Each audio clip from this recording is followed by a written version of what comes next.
Parece que ya hemos encontrado el texto.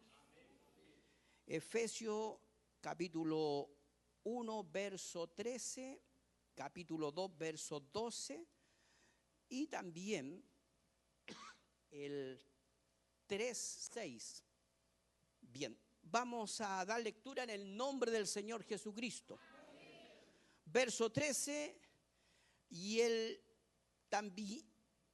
él también vosotros, habiendo oído la palabra de verdad, el evangelio de vuestra salvación, y habiendo creído en él, fuisteis sellados con el Espíritu Santo de la promesa.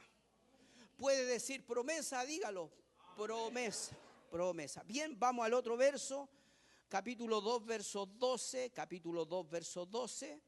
Dice así: en aquel tiempo estabais sin Cristo, alejado de la ciudadanía de Israel, ajeno de los pactos de la promesa, sin esperanza, sin Dios en el mundo. Ahí hay cinco.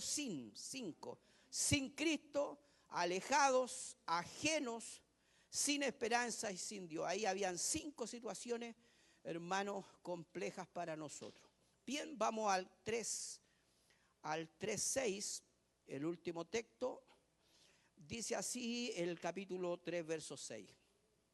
Que los gentiles son coherederos y miembros del mismo cuerpo y copartícipes de las promesas en Cristo Jesús por medio del Evangelio.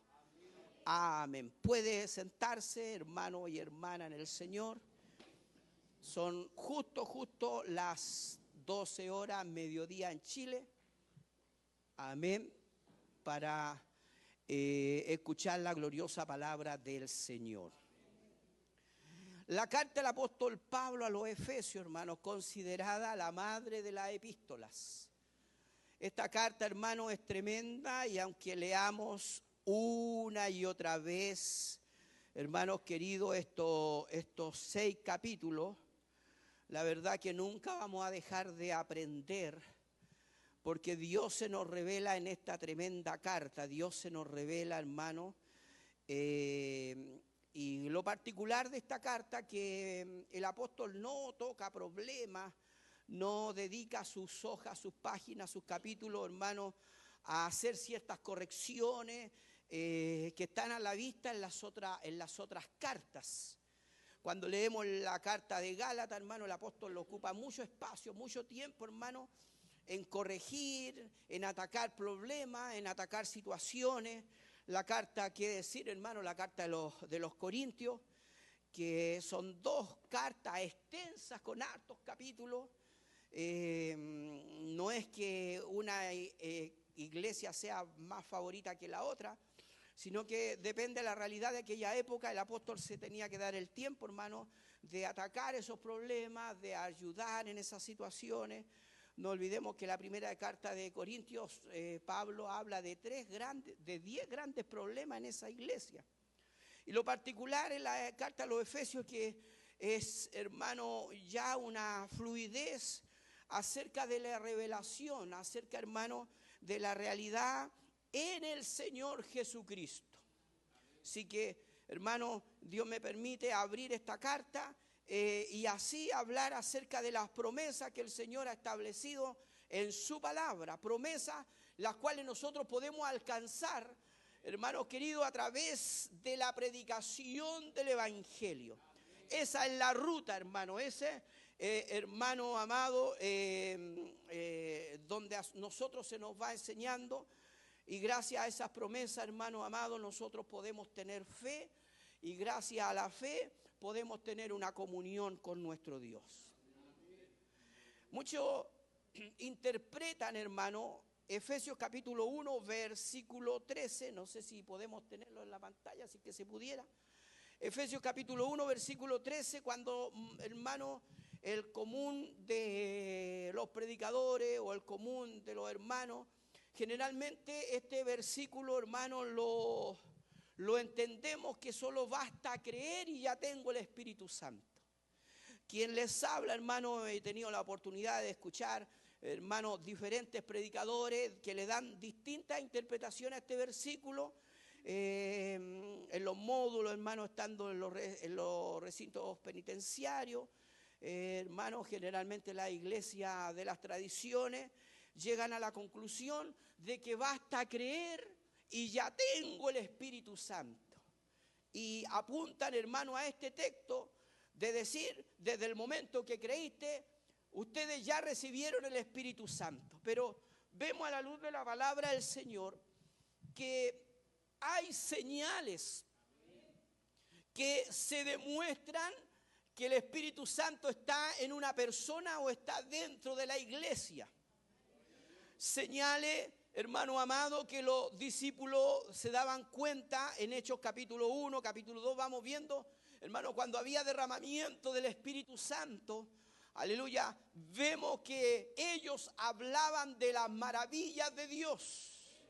Y dentro, hermanos, de este acontecer nosotros tenemos lo que son las señales para los incrédulos y lo que son, hermanos, las manifestaciones del Espíritu que se producen dentro del ámbito de la iglesia. Dentro del ámbito de la iglesia nosotros no necesitamos señales. La señal es para el gentil, la señal es, hermano, para aquel que está lejos. La señal, hermano, es para que crea el incrédulo. Pero la manifestación, aleluya, se produce en nuestro ámbito privado, dentro de nuestras reuniones. Una hermana salta, un hermano levanta las manos, un hermano danza, un hermano habla en lengua, y todo eso es una manifestación que se produce, hermano, estando Dios con nosotros. Aleluya, estando Dios en medio nuestro. Aleluya, siempre se produce el mover del Espíritu Santo. Los gentiles lo calificaban, según el libro de los Hechos, como alboroto. Se produce un alboroto. En Tesalónica dicen los judíos, hermano amado, cuando escuchan a estos predicadores, dicen, no, estos que alborotan el mundo también han venido acá. Eran, hermano amado, conocidos como los alborotadores.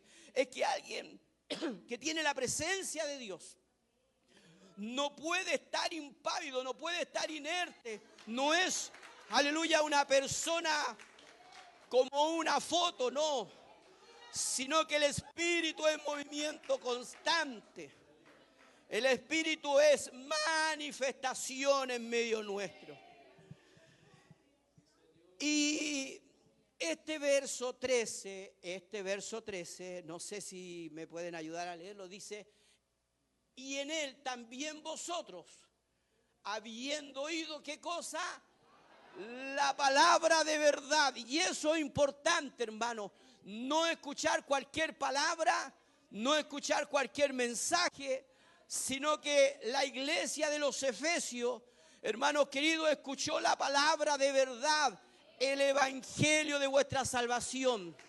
Y eso es lo que necesitamos oír, la palabra de verdad, el mensaje correcto, hermano amado.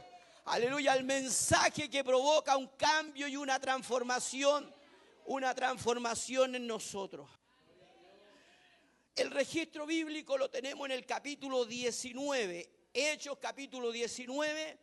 La Biblia dice que Pablo llega con sus colaboradores, llega con sus ministros, aleluya, y llegan a la iglesia y llegan a un lugar, hermano amado, donde se encuentran con ciertos discípulos. Y estos discípulos, hermanos, eran discípulos de Juan el Bautista. Y ahí Pablo, hermanos, tiene una interacción. Hay algunos días que están juntos. Pero había algo, mi hermano José Morán, que a Pablo no le cuadraba. Había algo en ellos que cuando él les hablaba no se producía avivamiento, no se producía un mover de Dios. Entonces, hermano amado, voy a dramatizar un poco. Yo creo que el apóstol ahí con su túnica, hermano, con los rollos, se rascaba la cabeza, se rascaba la barba, hermano, y les tuvo que preguntar, ¿recibieron el Espíritu? Ustedes cuando creyeron recibieron el Espíritu. Porque cuando Pablo les predicaba no sucedía nada. Aleluya, se mantenían igual, llegaban al culto y se iban igual. Hermanos queridos. Y ahí uno de ellos dice, bueno, nosotros ni siquiera sabemos si hay Espíritu. Siendo que eran discípulos de Juan. Y la Biblia dice que Juan era lleno del Espíritu Santo desde el vientre de su madre. Porque cuando María y Elizabeth se vieron, aleluya, algo sucedió. Aleluya, hubo un culto. La guagüita que estaba en el vientre se movió porque el Espíritu estaba ahí. Entonces se entiende, hermano, cuando hay Espíritu hay libertad. Cuando hay Espíritu hay mover de Dios. Aquí tú no puedes decir, ni siquiera sabemos si hay Espíritu. Esa respuesta aquí no se escucha.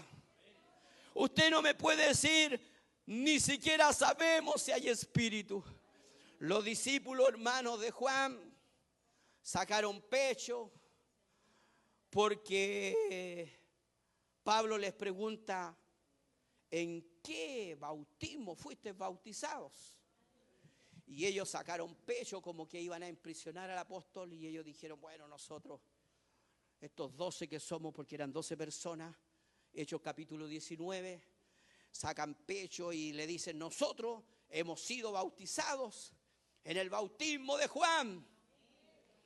Y Pablo no cayó a tierra, Pablo, hermano, no, sino que, hermano amado, Pablo movió la cabeza y les dijo, Juan bautizó para arrepentimiento, diciendo que creyeran en el que había de venir. Y les habló la palabra y les transmitió la palabra de verdad. Esa expresión, y habiendo oído la palabra de verdad, aleluya, ellos escucharon acerca del nombre, acerca del poder del Espíritu Santo. Ellos escucharon, aleluya, que ante este nombre se doblará toda rodilla de los que están en el cielo, en la tierra y aún debajo de la tierra. Y toda lengua confesará, aleluya, y toda lengua confesará que Jesucristo es el Señor. Tal vez usted cuando llegó dobló su rodilla, aleluya, agradeció al Señor, porque la Biblia dice que ante Él se doblará toda rodilla. Pero la Biblia dice que también toda lengua confesará. A lo mejor le falta confesar esa fe en esta mañana. No tan solo tengo que usar mis rodillas, sino que tengo que usar mi lengua para reconocer al Señor. Aleluya, en esta mañana has usado tu rodilla, amén, pero también tienes que usar tu lengua para confesar, aleluya, que el Señor, aleluya, es el Señor de todos. Y cuando estos hombres escucharon la palabra de verdad, hermanos, Pablo no les predicó el evangelio de la prosperidad. Pablo no les predicó un evangelio socializado. Pablo, aleluya, no le habló de él mismo. Aleluya, la Biblia dice que no nos predicamos a nosotros mismos. Él le predicó el evangelio de verdad, la palabra de verdad. Y cuando estos discípulos escucharon la palabra de verdad, aleluya, ¿cuál es la palabra de verdad? Un Señor, una fe, un bautismo. Entonces Pablo dijo, no, ustedes tienen que volver a bautizarse. No se pueden quedar con el bautismo de Juan para arrepentimiento. No se pueden quedar con el bautismo de los títulos. No se pueden quedar con el bautismo de los infantes. No, ustedes tienen que oír la palabra de verdad, el evangelio de vuestra salvación.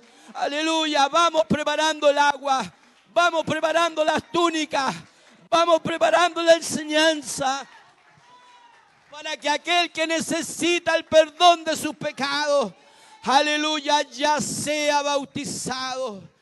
Hermano, el evangelio hermano, no consiste en palabras, sino que consiste en poder. Y el poder viene, hermano, a través del Espíritu Santo.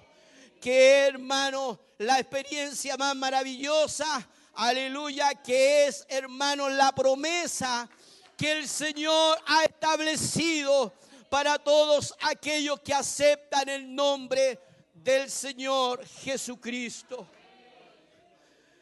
Hermano, recapitulemos. Pablo llega a la iglesia, a ese lugar de Éfeso, donde habían 12 discípulos de Juan, que jamás habían escuchado del Espíritu Santo, que ellos se habían bautizado en el bautismo que Juan anunciaba, preparando el camino del Señor. Y es ahí cuando Pablo les habla la palabra de verdad y les anuncia, hermano, el evangelio de las promesas.